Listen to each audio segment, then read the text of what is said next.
बोल शंकर भगवान की जय।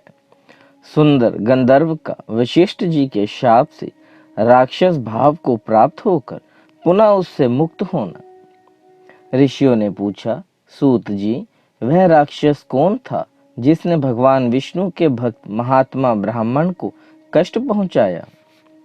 सूत जी बोले, ब्राह्मणों, पूर्व काल की बात है। श्री रंग क्षेत्र में जो वैकुंठ के सदृश भगवान विष्णु का विशाल मंदिर है, उसमें वशिष्ठ और अत्रि आदि महातेजस्वी मोक्ष के लिए वैष्णव भक्तों को अभय प्रदान करने वाले देवेश्वर श्री विष्णु भगवान की उपासना करते थे। एक दिन वीर बाहु का बलवान पुत्र सुंदर नाम वाला गंधर्व सैकड़ों स्त्रियों के साथ उस क्षेत्र में आया और एक जलाशय में नग्न हुई युवतियों के साथ आनंद पूर्वक जल विहार करने लगा। उसी समय मध्याह्न संध्या करने के लिए मुनिवर वशिष्ठ अन्य ऋषियों के साथ श्री रंग मंदिर से बाहर निकले और उस जलाशय पर गए। उन ऋषियों को देखकर वे सभी रमणियां भय से कातर हो अपने अपने कपड़े ओढ़कर बैठ गई, परंतु साहसी सुंदर ज्यों का त्यों खड़ा रहा। यह देख वशिष्ठ मुनि ने कुपित होकर उस निर्जल को शाप दिया, सुंदर गंधर्व, तूने हम लोगों को देखकर भी लज्जावश वस्त्र धारण नहीं किया, इसलिए तू शीघ्र राक्षस हो जा। महर्षि वशिष्ठ के ऐसा कहने पर उसकी स्त्रियां हाथ जोड़कर उनके चरणों में गिर पड़ी और भक्ति भाव से विनीत चित्त होकर बोली, भगवान, आप सब धर्मों के ज्ञाता हैं, साक्षात ब्रह्मा जी के पुत्र हैं। दया सिंधु पति ही नारियों का उत्तम भूषण कहलाता है। पतिहीन नारी सो पुत्रों वाली होकर भी संसार में विधवा ही कहलाती है। ऐसी नारियों का जन्म व्यर्थ समझा जाता है। अतः मुने, हमारे पति के ऊपर आप प्रसन्न हो। तत्वदर्शी मुनियों को एक अपराध क्षमा कर देना चाहिए। दया सिंधु, सुंदर आपका शिष्य है, इसे क्षमा करें। सुंदर की स्त्रियों के इस प्रकार प्रार्थना करने पर वशिष्ठ जी ने कहा, सुंदरियों, मेरा वचन कभी व्यर्थ नहीं होगा। इससे छूटने का उपाय बतलाता हूँ, उसे श्रद्धा पूर्वक सुनो। यह राक्षस के समान आकार वाला सुंदर आज से 16 वर्षों के बाद इच्छा अनुसार घूमता घुमाता सर्पापहारी वैकुंठाचल पर पहुंच जाएगा और वहां चक्र तीर्थ पर जाएगा। देवांगनाओं, चक्र तीर्थ पर महायोगी मुनिवर पद्मनाभ जी रहते हैं। उन्हें खा जाने के लिए जब यह आक्रमण करेगा, तब ब्राह्मण की रक्षा के लिए भगवान विष्णु का भेजा हुआ उत्तम चक्र इसका मस्तक काट डालेगा। तदनंतर शाप से मुक्त होकर यह तुम्हारा पति सुंदर अपने स्वरूप को प्राप्त होकर पुनः स्वर्गलोक में चला जाएगा। श्री रंगनाथ में भक्ति करने वाले वशिष्ठ जी ऐसा कहकर शीघ्र ही अपने आश्रम को चले गए। तदनंतर राक्षस रूप में परिणत हुए भयानक आकार वाला सुंदर इधर उधर घूमता हुआ गिरि श्रेष्ठ वैकुंठाचल पर गया और चक्र तीर्थ पर भी जा पहुंचा। इस भ्रमण में ही उसके 16 वर्ष पूरे हो गए थे। तदनंतर चक्र तीर्थ निवासी पद्मनाभ को खा जाने के लिए उसने बड़े वेग से आक्रमण किया।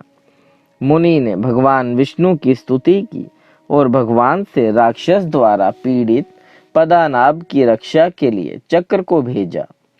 इस प्रकार चक्र ने आकर उस राक्षस का मस्तक काट डाला। तब वह राक्षस शरीर छोड़कर दिव्य देह धारण करके विमान पर जा बैठा। उस समय उसके ऊपर फूलों की वर्षा हो रही थी। उसने हाथ जोड़कर सुदर्शन को प्रणाम किया, फिर उन द्विज श्रेष्ठ पद्मनाभ को भी प्रणाम करके उनकी आज्ञा लेकर सुंदर गंधर्व स्वर्ग को चला गया।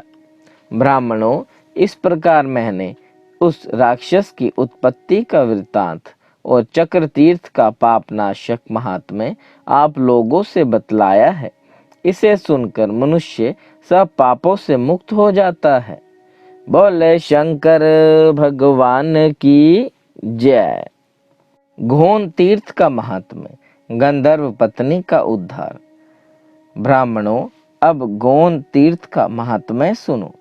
महापापों में तत्पर चंडाल कुल में सबसे नीच क्रूर, कुल का नाश करने वाला, कष्टकारक, दान शून्य, सत्य कर्म रहित, पशुघाती, परद्रोही, चुगलखोर, असत्यवादी, पाखंडी, मित्रद्रोही, कृतघ्न, भ्रूण हत्या करने वाला, पर स्त्रीगामी, स्वामी से द्रोह करने वाला, ठग, लोभी, पितृघाती, देवताओं से विमुख, आत्म प्रशंसा करने वाला, शठ, अयोग्य पात्र के लिए व्यय करने वाला, धर्म में बांधा डालने वाला, अनुकूलता में अंतर डालने वाला, फल फूल और पल्लवों से युक्त वृक्ष को काटने वाला, विश्वासघाती, वीर, हत्यापारायण, अग्निहोत्र का त्याग करने वाला, विष का प्रयोग करने वाला,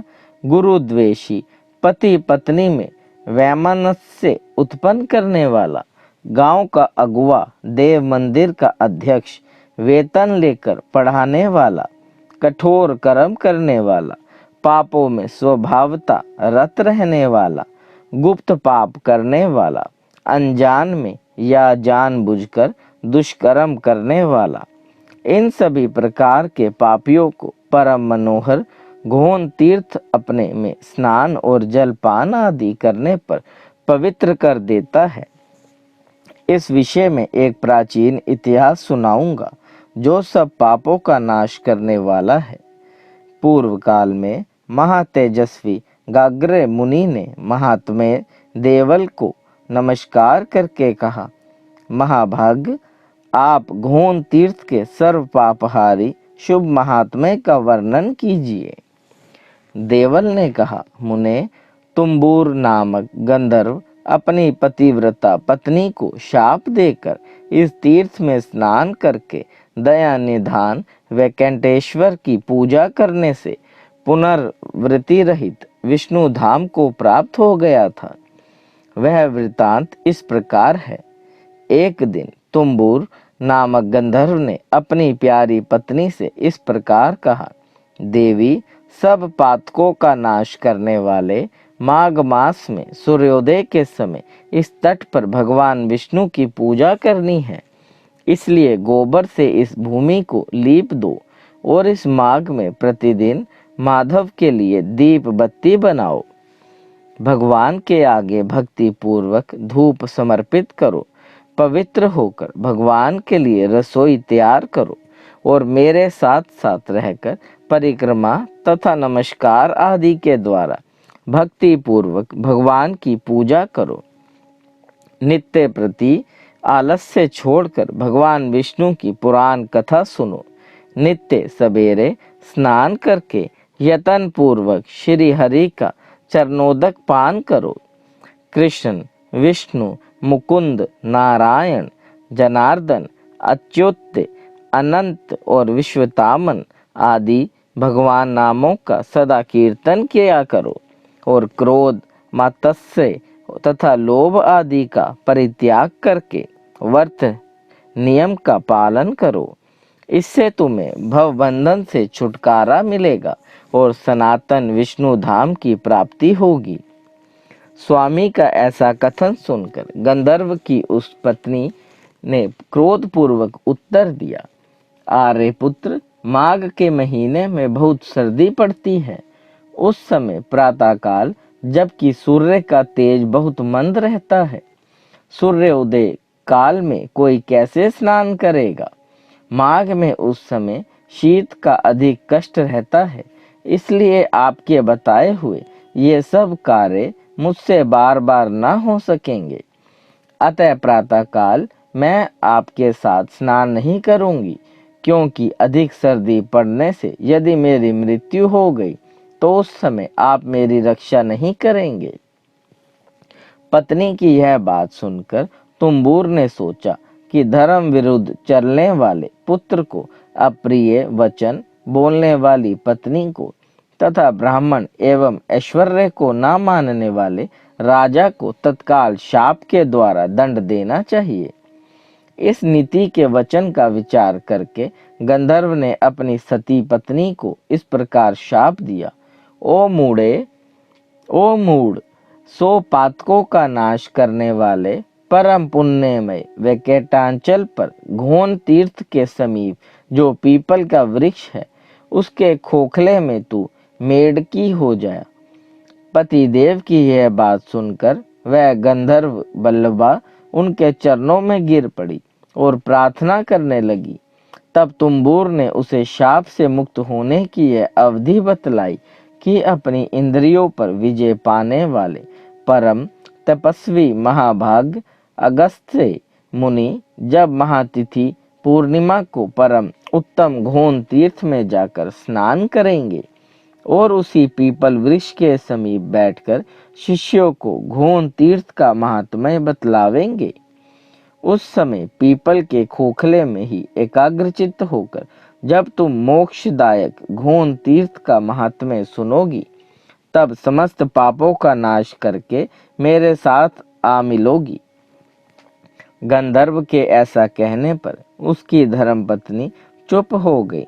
स्वामी के शाप से उसने मेंढक के शरीर में प्रवेश किया और धीरे धीरे शेषाचल के शिखर पर घोन तीर्थ के दक्षिण उस पीपल वृक्ष के खोखले में जाकर रहने लगी। तदनंतरन किसी समय अगस्त्य जी मनोहर वेकेटांचल पर गए। वहां उन्होंने नियम पूर्वक स्वामी तीर्थ में स्नान करके वाराह स्वामी को नमस्कार किया। तत्पश्चात उस तीर्थ के दक्षिण वेकेटांशन जीश के मंदिर में जाकर वेदों के द्वारा जानने योग्य विशाल नेत्र वाले सनातन देव दया निधान श्रीनिवास जी को मस्तक झुकाया। उसके बाद वे घोन तीर्थ में गए और वहां शिष्यों के साथ उस श्रेष्ठ तीर्थ में स्नान करके उसी पीपल वृक्ष की छाया में जा बैठे। उस समय उन्होंने शिष्यों से भक्ति पूर्वक घोन तीर्थ का पवित्र महात्म्य का वर्णन किया, जो ब्रह्म हत्या का नाश करने वाला तथा संपूर्ण मंगलों और समस्त संपदाओं को देने वाला है। उस महात्म्य को सुनकर वह मेंढकी पूर्वता गंधर्व पत्नी के मनोहर स्वरूप को प्राप्त होकर योगी अगस्त्य के चरणों में गिर पड़ी और बोली, योगियों में श्रेष्ठ दया निधान अगस्त्य जी, आज आपने मेरी रक्षा की है, मेरी रक्षा कीजिए प्रभु। ब्राह्मण, मैं पति के वचनों का विरोध करने वाली स्त्री हूँ, दया करके मेरी रक्षा कीजिए। अगस्त्य जी बोले, देवी, तुम्हारे पति की बुद्धि बड़ी तीक्ष्ण है। उन्होंने जो रोष में आकर तुम्हें शाप दिया है, वह पति के वचनों का विरोध करने वाली तुम जैसी स्त्री के लिए उचित ही है। जो स्त्री पति के वचनों की अवहेलना करके अपनी इच्छा के अनुसार बर्ताव करती है, वह जब तक चंद्रमा और तारे रहते हैं तब तक घोर नरक में निवास करती है। स्त्रियों के लिए स्वतंत्रता उचित नहीं है, उन्हें पति की आज्ञा का उल्लंघन नहीं करना चाहिए। स्त्रियां पति की सेवा तथा पतिव्रत्य रूपी पुण्य ही भगवान विष्णु के परम धाम में जाती हैं। स्त्रियों के लिए पति ही माता है, पति ही विष्णु है, पति ही ब्रह्मा है, पति ही शिव है, पति ही गुरु है तथा पति ही तीर्थ है, ऐसा विद्वान पुरुष मानते हैं। पति की बात टालकर जो स्त्री दूसरे पुण्यों में सदा लगी रहती है, वह भी शुद्ध नहीं होती। वही स्त्री जब पति की प्रेरणा के अनुसार चलती, पति की बुद्धि के अधीन रहती और पति के चरणाविंदों के पवित्र जल से अपना अभिषेक करती है, तब भगवान को प्रिय होती है। इसलिए तुम्हारा किया हुआ दोष ही तुम्हें इस शाप के रूप में प्राप्त हुआ था। उसे यहाँ भोग कर घोन तीर्थ का महात्म्य सुनते सुनते तुम्हारी उस शाप से मुक्ति हो गई। पहले के समान तुम्हें सुंदर अंगों वाला नारी रूप पुनः प्राप्त हो गया। इसलिए विद्वान पुरुष घोन तीर्थ को परम पवित्र मानते हैं। जो मनुष्य सब पापों का नाश करने वाले इस इतिहास का श्रवण करता है, वह पाप जय और वाजपेयी यज्ञ का फल प्राप्त कर लेता है और उसे सनातन विष्णु लोक की प्राप्ति होती है। बोल शंकर भगवान की जय। देव देव महादेव करुणा निधान भक्त वत्सल शिव शंकर भोलेनाथ प्रसन्न हुई ये त्रिलोकीनाथ सदैव अपने चरणा बिंदों में लगाए रखे, सद्बुद्धि प्रदान करे। सृष्टि के कर्ता धर्ता संहार हरता, आपसे ही जीवन आपसे ही मरण महादेव। बच्चा पुल्लनहार तुसी बख्शनहार त्रिलोकीनाथ, कृपा दृष्टि बनाए रखे। हर हर महादेव।